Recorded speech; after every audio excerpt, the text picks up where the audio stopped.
Yes. Basically, I wanted to look at the concepts, notions and theories underpinning corporate responsibility and how they can make a useful contribution at a local level to sustainable development. So the objective was to study some villages in a fairly extreme situation, India, where they were living in poverty, and see how we could improve welfare to these people and what the role was of the corporates in this and how it was performed. So the main question is, how can NGOs make social interventions in rural communities which lead to sustainable development? Okay. And the reason that corporates don't appear in the title is that very often the company will devolve the corporate responsibility initiative to a non-government organisation or NGO. Right, okay. So you've actually chosen the case study approach, haven't you, for your research. Can you explain why you've made that decision? For a great many reasons.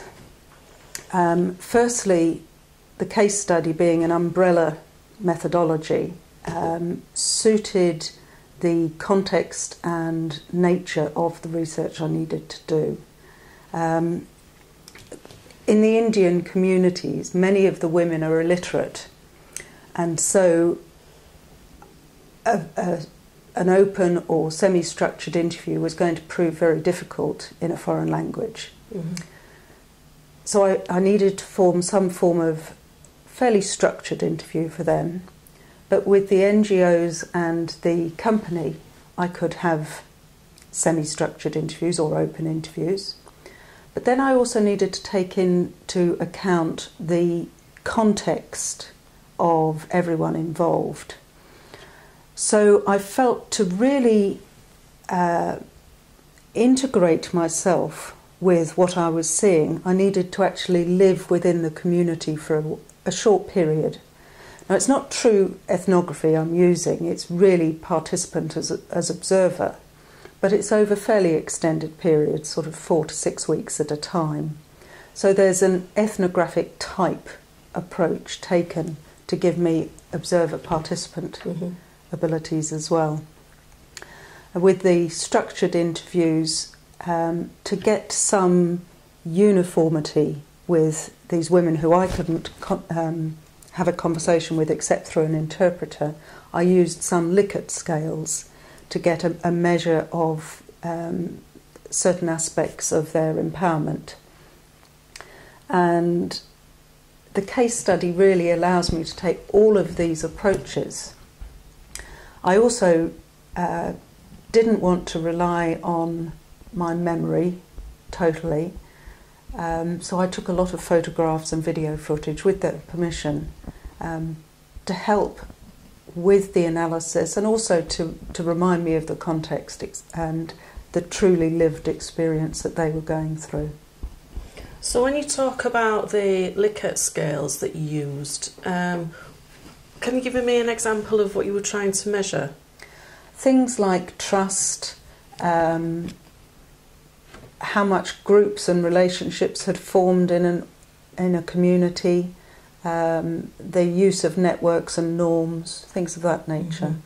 It was actually a pre-validated questionnaire which I adapted to a structured interview format, because I'm not really using it in a qualitative manner. The village informants are being used to validate the information I'm getting from the NGO and the bank. So rather than the bank telling me that their corporate responsibility is marvellous and has great outcomes, I'm actually trying to validate it with the villagers. So that's comparing the data from the two? Yes. Right, okay. So can you describe then, having got your data, what your data analysis method is? Broadly speaking, I'm following Miles and Huberman. and looking at thematic coding, I started off with looking at the literature and coming up with some broad themes from the literature, also from my own experience, because I've worked in this field for many years.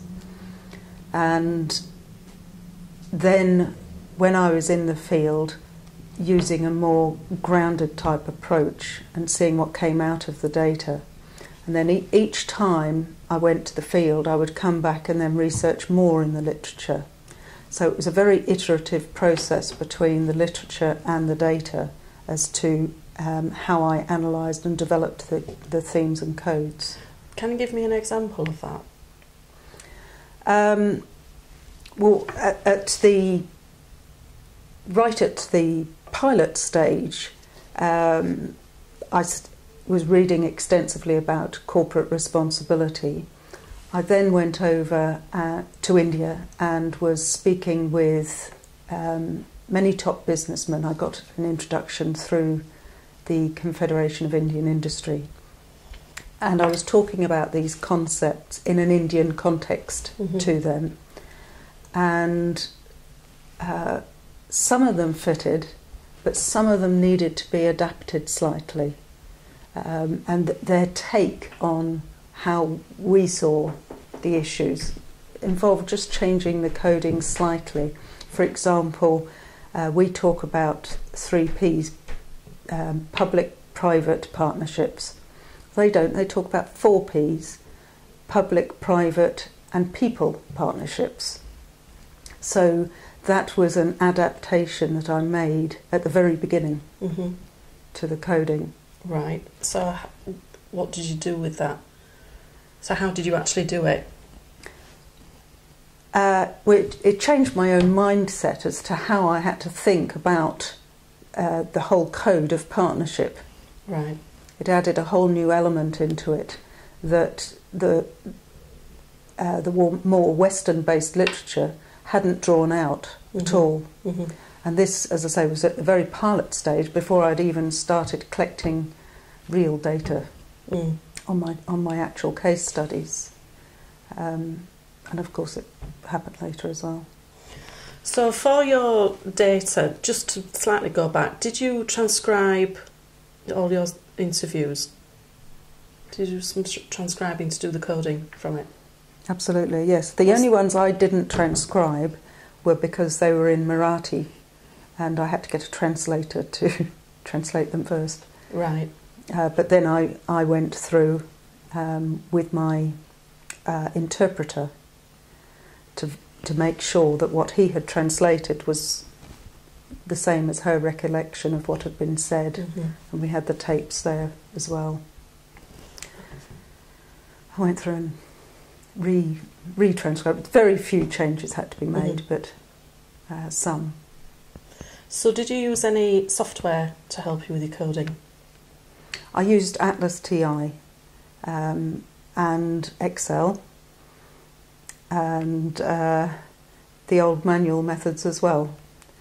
At the time of putting the pilot, the field test of the first actual case together, I used all 3 methods. Okay. I'm slowly moving on, but... So can we start with Atlas then? How you actually went about using Atlas and how you found it? I started off with Atlas. I had some major codes based on my research question, which was about how something can be done. So I obviously had a broad how element, but then I needed to ensure that people understood what was being done, the process, so I had a broad what code. Part of that is who's involved, so that was the 3rd broad category, and who. Have I said who? Outcomes? Outcomes, yes. And outcomes was the 4th. So they came just from the research question. I knew that those were the issues that I was dealing with. The literature had told me certain elements within these, for example, partnership as in who, and how there was an element of capacity building, so that became a code in itself. And capacity building actually broke down some more when I got to the data. And from the data I would be able to, in Atlas,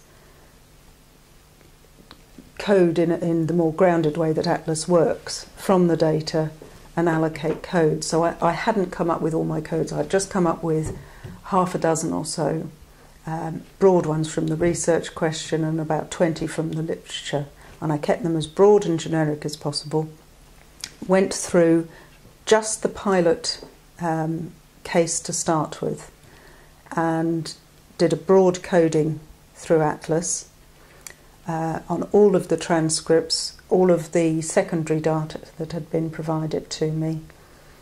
And by this stage I'd got about 40 codes.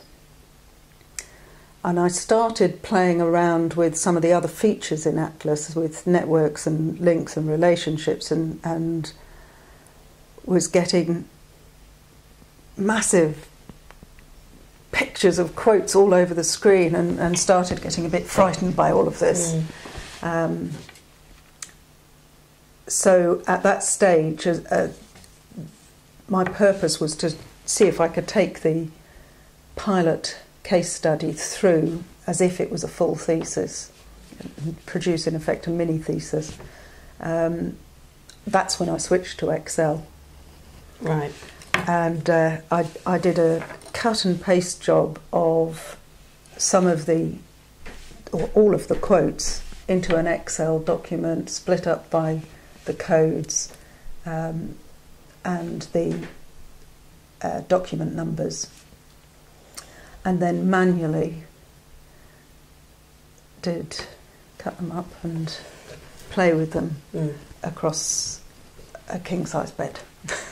And literally just messed around. The Atlas at that stage, though, was very beneficial in that I could print the output of each code.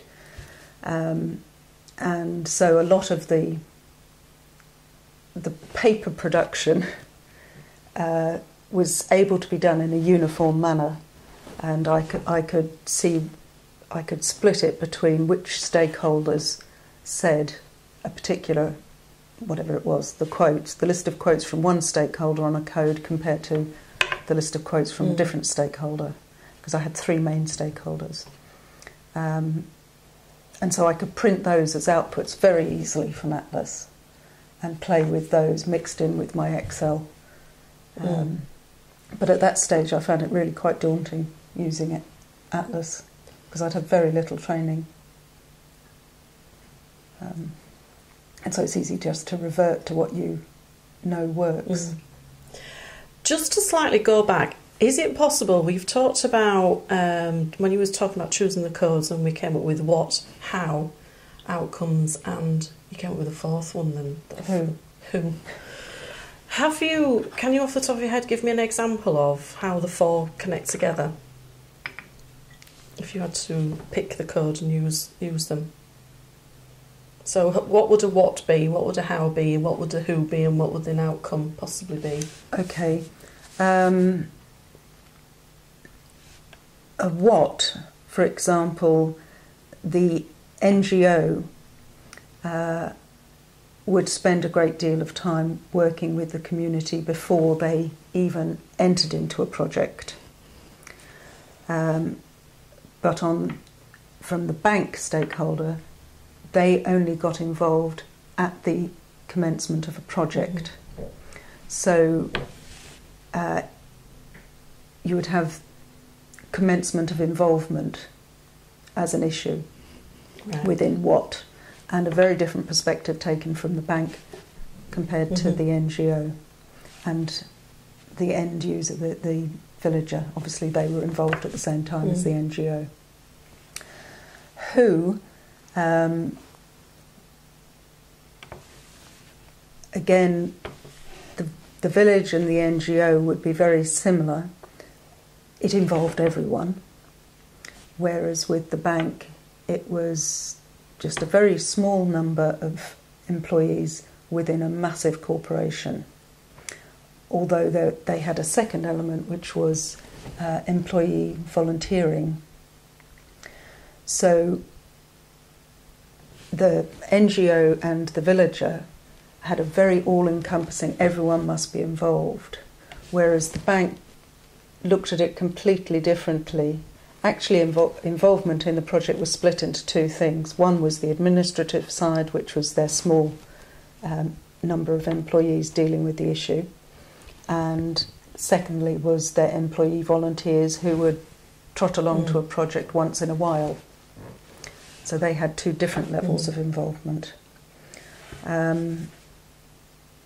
Outcomes for the village, the outcome is very much around their future ability to deal with sustainable development issues on their own. For the NGO, one of the outcomes is around training other organisations to be able to spread their work. And for the bank, it's about, this is a 3-year funding cycle, and do we need to continue our involvement at the end of the 3 years? So very different measures of outcomes for them. And the fourth one is how. And with how, again, very much focused on the process of how,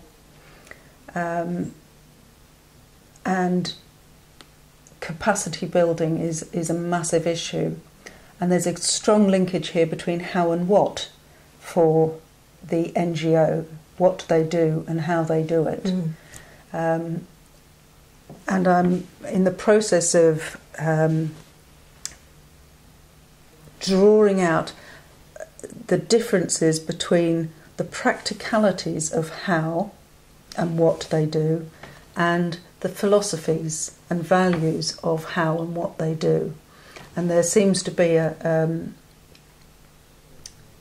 something valuable, and I haven't come to the bottom of it yet, that needs to come out of what is different between how and what, and where you draw the line between them, what has to be done, which processings have to be done, how it's done. You can do a process in many different ways, but maybe it's the how is more related to the philosophies. That's work in progress. Work in progress. Good. So just to slightly go back again, in terms of using Atlas, how did you name your files for retrieval so you knew what you were doing, where everything was stored? Luckily, that was one thing that I was told right at the beginning, and thank goodness I was. I have got a piece of paper. It's a very scrappy piece of paper on a pinboard above my computer, but it's got the formula for making a file name, and the first letter is to do with the stakeholder, whether it's the bank, the NGO, or the particular village. The second letter is about the form of the document. So some of them are interviews, some of them are structured interviews, some of them are PowerPoints, documents that they've given me, some are videos I've taken, some are videos they've taken, etc., etc. So that's the second letter. The third letter relates to whether it's a particular community that I'm dealing with, so it's the community name, or if it's a general interview that covers all of them, which the bank, many of them were general.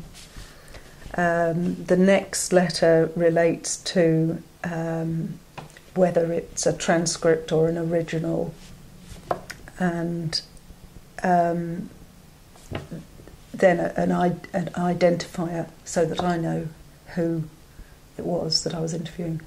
So on every file, a source of letters, and I can look at it, and I can tell who it is. No one else can tell who it is, but it's also in Atlas made it really easy to be able to sort the documents so that I can pick out just the bank employees, or just the NGO, or just this village, or just that village, or all the villages, or all the primary data, all the secondary data. It's been fabulous. And you'd highly recommend the scrap of paper approach? Well, I don't know about recommending the scrap of paper approach. I would recommend doing that, yes. But maybe a typed up piece of paper kept securely might be the lock better. and key. Okay, thanks for that. So, going back to the codes now, in terms of you've decided your codes, so you've mentioned that you've got 40 at the moment, which is an awful lot of codes. Not as many as some people have, but it's a lot. Oh, I've got loads more to come. Yes, indeed. So how did you actually apply the codes to the data? Did you do it by word, by sentence, by paragraph? How did you choose? Oh, it depended what I was coding. I've used all of those. I did it all manually. I didn't do any auto coding at this stage. And whatever made relevant sense got coded. Can you give me an example? If I needed a little bit of context to make a phrase understandable, then I might take a whole paragraph. If it made sense within a sentence, I took the sentence. If just a phrase made sense, then I took the phrase. And when you say made sense, what does that mean for you? If I had to draw up that quotation in a list of quotations, I would be able to fully understand what it meant. I wouldn't have to go back to the whole document and think, oh, this is what they're talking about. So when you were applying your codes in this manner, did you find that any overlapped, that some sentences or phrases had more than one code? In a great deal of occasions.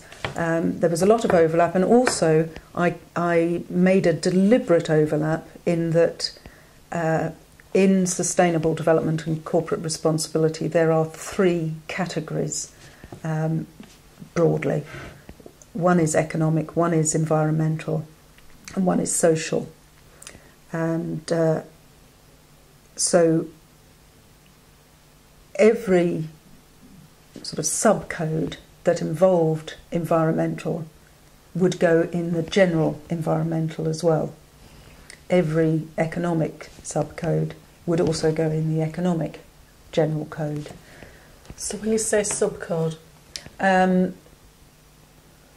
For example, I might have a subcode around financial security, which is something to do with economics. I might have a subcode particularly in the bank interviews, around business opportunities, which is clearly an economic issue. So these broad generic codes always had the subcodes double-coded to them. So in terms of when you were coding your data, did you do one set of data at a time? For example, did you take NGOs and code that? I did. Yes, I took the bank, then the NGOs, then the villages. I'm not sure if that's just because I'm that way inclined, or if there was a lot of rhyme or reason to it. I would like to think there was, but thinking back, I'm not sure about it. I think it was purely a headspace thing, going through the villagers' interviews. It was good to do them all at once so that you were in the same thought process for your coding. So it just seemed easier. And did you choose any particular group first, or was it arbitrary? It was probably arbitrary, but when I look back on it, it was hierarchical. I did the bank first, then the NGO, then the villager. But interesting, isn't it? Yes, maybe that's psychology at work.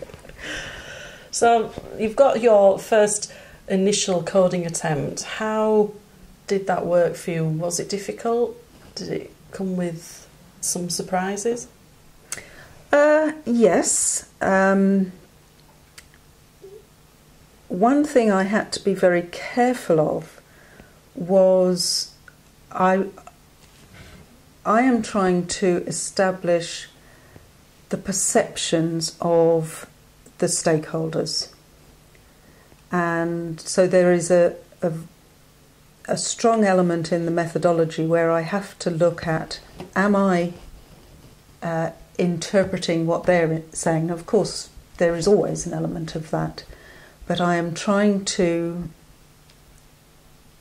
let the words speak for themselves and let the people speak for themselves, and it is exceptionally difficult in a different culture. That's one of the philosophical issues that you've got, obviously, but the idea would also be about taking a piece of data and having to code it to begin with, and where, you know, how you found that whole experience. What you would tell any other student who was about to start doing their coding to expect? Fear. Because once you start coding, you think to yourself, well, oh goodness, I have just created a new code, now I've got to go back and see if that applied somewhere else. And to a degree that's true. But in another sense, if it hasn't jumped out and hit you already, possibly it wasn't major in the first place. And anyway, once you've started coding and start looking at other ways of looking at the data, you can carry on and recode and create more codes and go back to it. But I suppose that's the biggest fear, is that every new code you create, you may have to go back and recode. And in terms of new codes that you create then, does that come from reading through the data? Is that where they're coming from? Primarily at this stage, yes, because I've gone iteratively, as I said before, from literature to field to literature to field to literature, because I did quite a few field trips. And now it's just a total immersion in the transcripts and just being completely open-minded to what I'm hearing and seeing, and letting it speak to me rather than me trying to interpret what it's saying. Do you have an example of that? I could have coded some sections of the villagers' information. There were a lot of questions on how happy they were, how empowered they felt, their levels of trust, their levels of feeling able to make decisions, etc. And decision making was a critical one. Frequently they would say they had no control whatsoever on making personal decisions. They would say they have a high degree of decision-making ability within the self-help group and a very high level of happiness. Well, I don't know many Western women in this day and age that would be very happy if they had no control over their personal decision-making. But within their culture and the caste system that they live in, they are more than happy for their husband or mother-in-law to make the personal level decisions and family level decisions, and it causes them no unhappiness whatsoever. So I could have made some inappropriate coding on their levels of decision-making ability if I didn't take into account the context and the culture. So I've really had to let that extra data judge and guide me with coding the primary data. And that's where the video footage and the extra contextual information came in. So when you say, what did you call it? What type of code? Inappropriate coding, did you say? I don't think you used that word, actually. I think I might have done. Did you? What example would that have been? Would that have been your value judgment placed on? Yes. I mean, a woman not being able to make personal decisions, you could make, if this was a study of Western women aged 21 to 35 in employment, you would be making some critical value judgments on that. Whereas in the particular context that my research was in, they may not be quite so critical, because you have to understand the different contexts. It's another good reason for using case study, because it allows you, and in fact demands that you look at the context and all the external factors. So, quick sort of summary here. At this point now, you're up to, you've used Atlas, you've got many, many codes, and you've decided to go to Excel as your next attempt at coding. Don't laugh. So, how did you actually go about moving it into Excel? Did you use the thematic approach again? Yes. Okay. Yep. I mean, I basically copied what I had, but I was able to create A3 printouts in colour of the different respondents listed down and the replies across the code. So I would have one theme, maybe economics, on a sheet with the different subcodes, and I could visualise it. This was the thing I was finding very hard in Atlas, was to get a visual output that I could get my head around.